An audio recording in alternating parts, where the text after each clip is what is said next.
quote me on this. Concrete is quieter than a mob, and it lasts longer.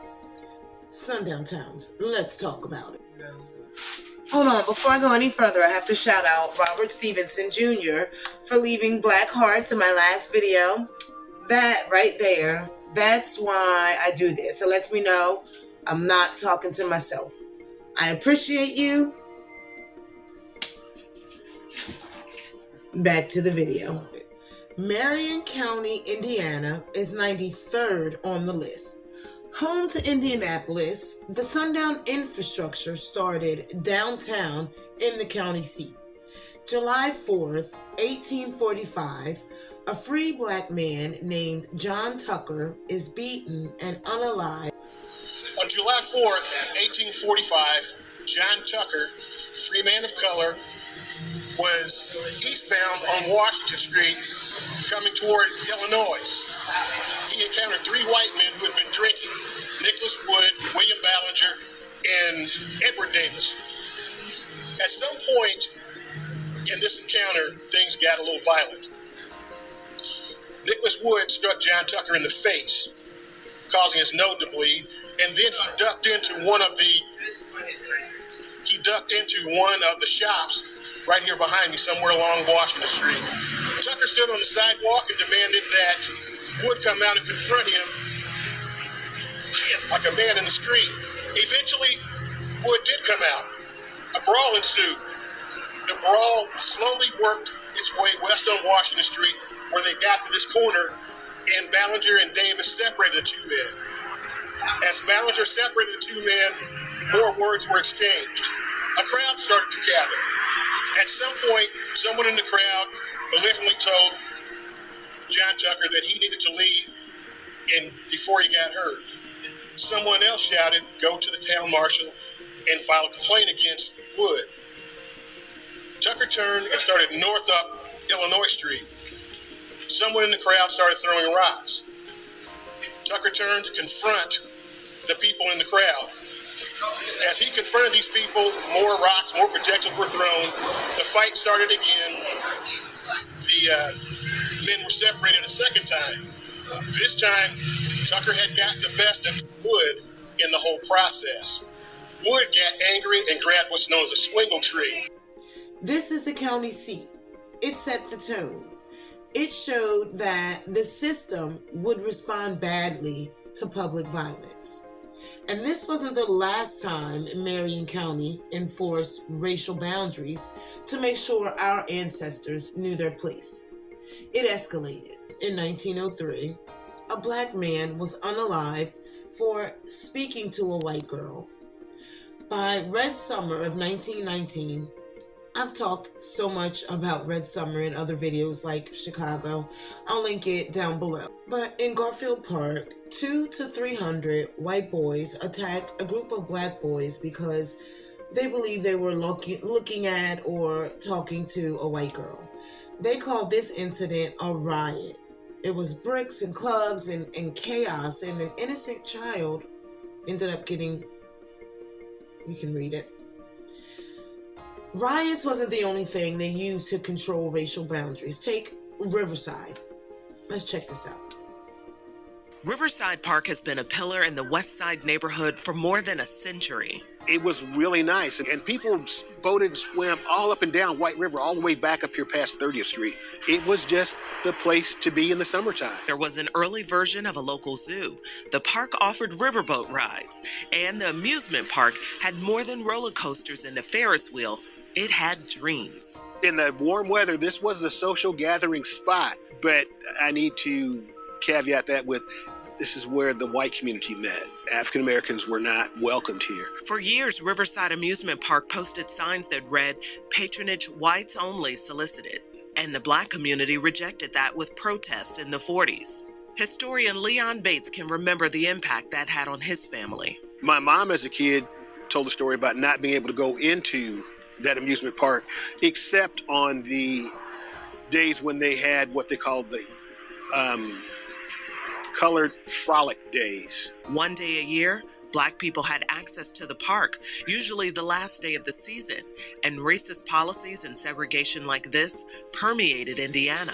I'm old enough to remember going into buildings in Indianapolis where there were still black and white restrooms.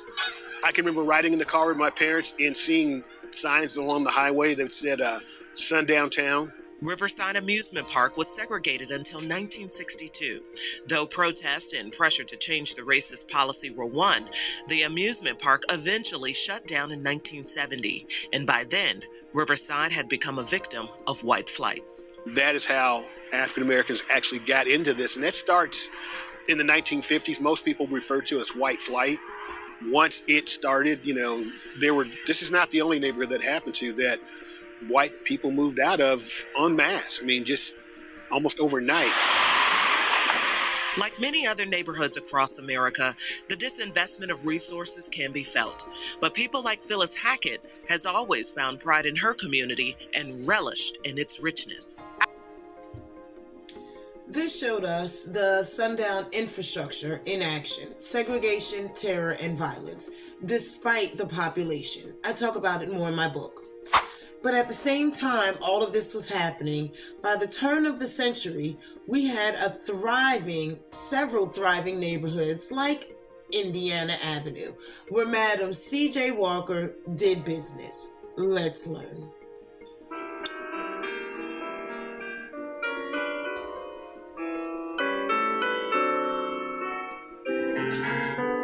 That was the center of Black life in Indianapolis at the time. Once upon a time, and not that long ago, Indiana Avenue was the hustle and bustle for African Americans who called Indianapolis home. It was an area that African Americans could call their own. In the late 1800s, nearly 1/3 of Indy's African American population lived and worked on Indiana Avenue.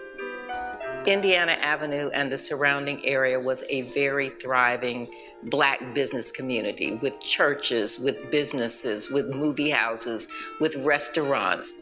Alelia Bundles has a front row seat to the history of Indiana Avenue.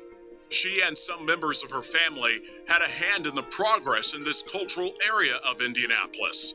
I am from 5 generations of women who either worked at the Walker Company or who tell the Walker story. Bundles is the great-great-granddaughter of Madam C.J. Walker. Walker was America's first Black woman self-made millionaire. She moved to Indianapolis in 1910 and built a successful business on Indiana Avenue. She had a mail order business selling her hair care products, and all of the trains that went through every day allowed her to distribute her products. These pictures tell the story of the past and show the avenue during its glory days.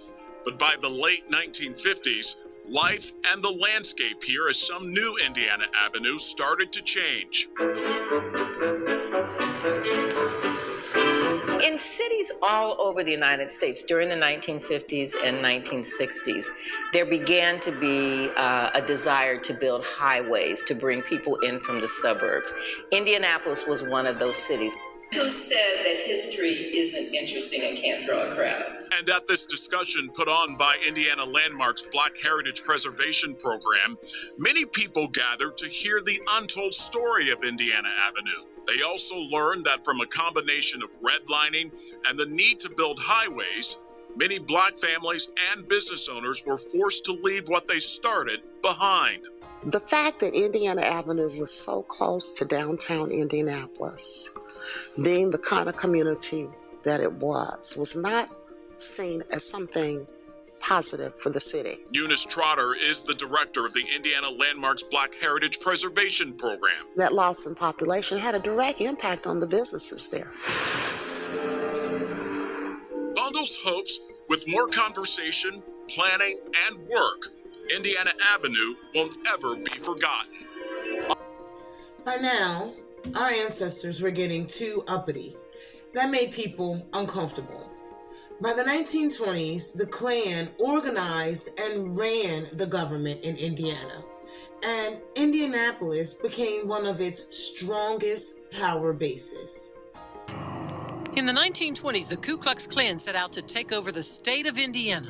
Led by D.C. Stevenson, a charismatic salesman born in Texas and living in Evansville, the KKK recruited an estimated 300,000 white, native-born Protestant Hoosier men and many women to their ranks, which was turned into a powerful political force. Over a 4-year period, the KKK elected members and supporters to every level of government, from townships to counties to mayor's offices to the Indiana House and Senate to the U.S. House of Representatives and the Senate, and even to the governor's office. Many of those elections that unseated or defeated anti-Klan candidates, both in primaries and general elections, were very, very close. In 1924, the Klan set out to control Indiana's congressional delegation.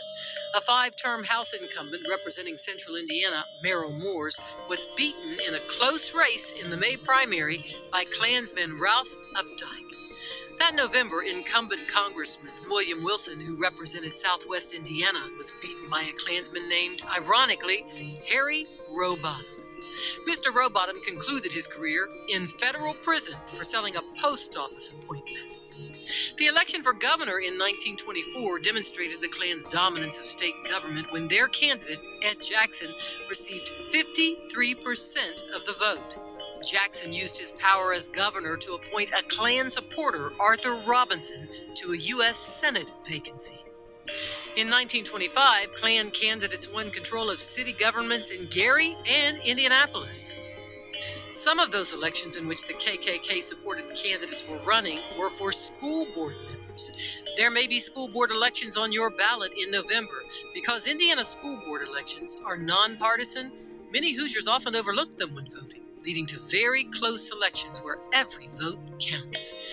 This was the case in Indianapolis in 1925 when KKK-backed candidates took over the school board and completed the construction of a high school for only black students and forced black students in the other high schools to transfer there. And this is just part of the story. With this in office, they wrote policy and they shaped the courts. Run it back. 1845, 1903, 1919, these types of ideas were running the government. I'm not talking about America 2026. By 1930, the maps would enforce boundaries through sundown suburbs. They came with deed restrictions. Part of section occupied by lower type Negroes. Portion is desirable residential neighborhood for better class Negroes. Almost solid Negro. Number of older German type citizens near Lutheran churches and schools. Very old type houses becoming occupied on the east portion by Negroes. Cheap class of property and citizens.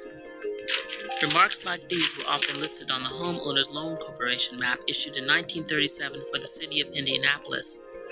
These city maps were created as part of a government-backed program that graded neighborhoods into 4 categories based in large part on their racial and ethnic makeup. Areas designated in red or yellow had the lowest ratings, while areas in green or blue had the highest ratings. Nationally, neighborhoods with minorities, Catholics, Jews, or new immigrants were marked in red, deemed undesirable, and given the lowest score. This later became the basis for the term redlining. These red line neighborhoods were areas that were viewed as high risk for new government-backed mortgages and mortgage lenders. This majority white Indianapolis neighborhood was labeled native white, executive, and other white-collar type, and given the highest green score for investment. A nearby majority white area was marked as blue, noting better class of Jewish race and no Negroes. Similar maps were issued for the cities of Evansville, Fort Wayne, Gary, Muncie, South Bend, and Terre Haute. Many do not realize that it was these government-backed programs and policies that caused today's neighborhoods to remain segregated and often high poverty. Let's explain. The federal government and private lenders denied minority communities access to good mortgage lists. Several white neighborhoods had such restrictions, often using language like, no person or persons of any race or mixture thereof other than white race shall own, use, or occupy any lot herein, except in, however, a domestic servant, not of the white race, may occupy room or rooms with a tenant or owner belonging to the white race while in the employ of said owner or tenant. Discrimination in rental housing was also a major issue, further restricting housing access for many hardworking citizens. Although the U.S. Supreme Court eventually ruled these covenants were unlawful in the 1948 case Shelley v. Kramer, many continued to be unofficially enforced for several more years. Quote me on this: concrete is quieter than a mob, and it lasts longer. From 1845 and to 1920 and beyond, this county modeled the Sundown infrastructure: segregation in public spaces and housing, terror and activities, and violence. The capital county set the blueprint. The rest of the state just followed. This is number 93, and next week we'll be back to leave the capital. We'll see just how far the blueprint traveled.